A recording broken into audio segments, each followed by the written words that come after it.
জোস লেভেলের camera, curve display, তার পাশাপাশি সর্বোচ্চ 16 GB র্যাম ইউজ করার সাপোর্ট সবকিছু টেকনো ক্যামন 40 প্রোতে পাওয়া যাবে। এছাড়া এই ফোনটা আর কি কি অ্যামেজিং ফিচার অফার করছে এবং কি কি প্রবলেম রয়েছে এই ফোনটার ভেতরে সবকিছু সম্পর্কে জানতে লাইক সাবস্ক্রাইব করে দেখতেই থাকুন।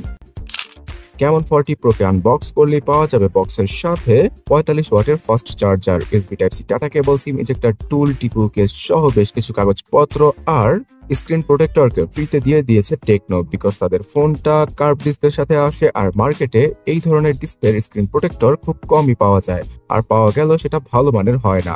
সো ডিসপ্লে সম্পর্কে জানার আগে ফোনটার ওয়েট আর থিকনেস সম্পর্কে জানিয়ে দিচ্ছি। 7.3 মিলিমিটার থিকনেসের সাথে আসা টেকনো ক্যামন 40তে প্লাস্টিকের ছোঁয়া দেওয়ার কারণে শুধুমাত্র 178 গ্রাম ওজন রাখতে পেরেছে টেকনো, যেটা কিনা খুবই লাইট ওয়েট আর এক হাতে ইউজ করে অনেকটা ভারী মনে হবে না এই ডিভাইসটি।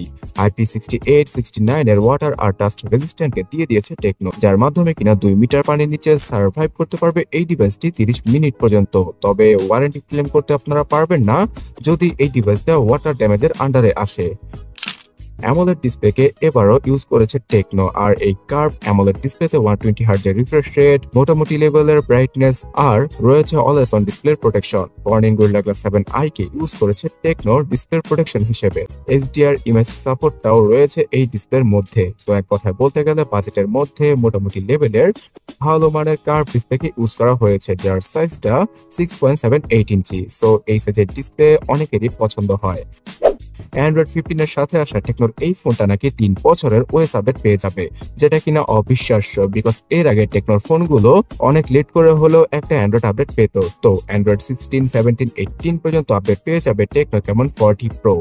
আর এই ডিভাইসটাতে iOS 15 রয়েছে, যেটা কিনা অনেকটাই ইমপ্রুভ হলেও এখানে অ্যাডস আর ব্লোটারের দেখা ভরে ভরে পাওয়া যাবে। তো যারা কিনা সচেতন রয়েছেন তারা এগুলোকে রিমুভ করে ফেললে অথবা ডিলিট করে ফেললে শান্তিতে ফোনটা ইউজ করতে পারবেন। আর iOS এর মতো কন্ট্রোল সেন্টারকেও এবার iOS 15 দিয়ে দিয়েছে টেকনো। পাওয়া যাবে বেশ কিছু এআই রিলেটেড ফিচার, যেমন magic eraser, AI noise cancellation সহ সার্কেল টু সার্চ এর মতো ফিচারগুলো। এই ডিভাইসটা 8 GB র্যাম আর 256 GB ইন্টারনাল মেমোরির সাথেই আসে। তবে এখানে UFS 2.2 ক্যাটাগরির ইন্টারনাল মেমোরিকে ইউজ করা পসিবল হয়েছে, বিকজ এর চিপসেটটা এর বেশি সাপোর্ট করে না। তো চিপসেট সম্পর্কে জানার আগে এটা জেনে নিন যে এখানেও আপনারা 16 GB র্যামকে মনে মনে ইউজ করতে পারবেন ভার্চুয়াল র্যামের মাধ্যমে।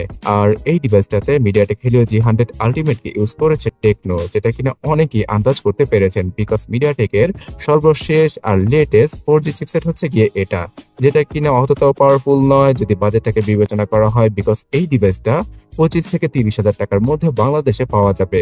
ইনফ্যাক্ট 30 হাজার টাকায় পাওয়া যেতেই পারে। তো এই বাজেটে আনঅফিসিয়াল ভাবে পাওয়ারফুল চিপসেট যুক্ত স্মার্টফোন পাওয়া যায়। যারা কিনা ফোন সম্পর্কে ঘাটাঘাটি করেন তারা এটা হয়তো জানেনি। আর অফিসিয়াল ভাবে বাংলাদেশে এই মিডিয়াটেক হেলিও G99, G100 এগুলি চলে আর কি।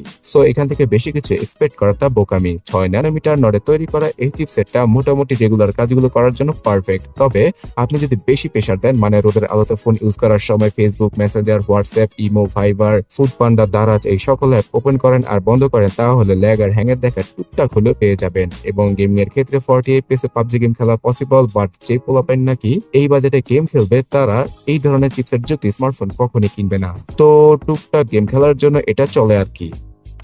তবে ক্যামেরা সেকশনে কিছুটা হলেও ইমপ্রুভমেন্ট এনেছে টেকনো। 50 মেগাপিক্সেলের রিয়ার, 8 মেগাপিক্সেলের আল্ট্রা ওয়াইড সহ 50 মেগাপিক্সেলের সেলফি ক্যামেরাকে ইউজ করা হয়েছে। রিয়ার ক্যামেরা দ্বারা নাকি 4K তে 60 FPS এ ভিডিও শুট করা পসিবল, তবে সেটার কোয়ালিটি অতটা ভালো হবে না, বিকজ স্টেবিলাইজেশনে অনেক বেশি ঘাটতি পাওয়া যাবে। তো ফুল HD রেজলিউশনে ওআইএসটাকে অন রেখে ইআইএস আর ওআইএস মিলে স্টেবল খুব সুন্দর সুন্দর ভিডিও শুট করা পসিবল হচ্ছিল টেকনো ক্যামন 40 দ্বারা, মানে ক্যামন 40 প্রো দ্বারা। আর এখানে পিকচার কোয়ালিটিও, মানে বাজেট অনুযায়ী পিকচার কোয়ালিটিও অসাধারণ।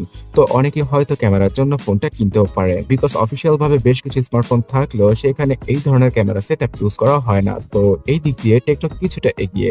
ডুয়াল স্টোরেজ স্পিকার, হেডফোন জ্যাকের গর্ত ছাড়া এই ডিভাইসটাতে রয়েছে আন্ডার ডিসপ্লে ফিঙ্গারপ্রিন্ট স্ক্যানার, যার সহ সব ধরনের প্রয়োজনীয় sensor, IR blaster sensor, NFC sensor payment করার জন্য এবং কুইক শেয়ার করার জন্য। আর ব্যাটারি সেকশনে 6000 mAh নয় 5200 mAh এর স্ট্যান্ডার্ড ব্যাটারিকে ইউজ করেছে টেকনো, যেটা কিনা একদিনের মতো ব্যাটারি ব্যাকআপ দিয়ে দেওয়ার জন্য পারফেক্ট। সো গাইস, বাংলাদেশের মার্কেটে এখনো অবধি না আসলো, মাত্র কিছুদিনের ভেতরে এটা 25 থেকে 30 হাজার টাকায় মার্কেট কাঁপাতে চলেছে, মানে অফিসিয়াল মার্কেট কাঁপাতে চলেছে। তাছাড়া গ্লোবাল মার্কেটে এটা শুধুমাত্র 22 থেকে 25 হাজার টাকায় পাওয়া যায়। তো বাংলাদেশে ভ্যাট ট্যাক্স যেহেতু বেশি, তাই আমাদেরকে কিছু টাকা বাড়িয়ে কিনতে হবে অফিসিয়াল ভাবে এরকম একটা ডিভাইস। তবে আপনারা যদি এই বাজেটে তুৎকাল লেভেলের ফোন সম্পর্কে জানতে চান, যেগুলো কিনা সবকিছু অফার করছে বাজেটের মধ্যে, তাহলে ডান পাশের ভিডিওটাতে ক্লিক করুন অথবা কমেন্ট সেকশনটা চেক করুন, আপনাদের জন্য লিংক দিয়ে দিয়েছি।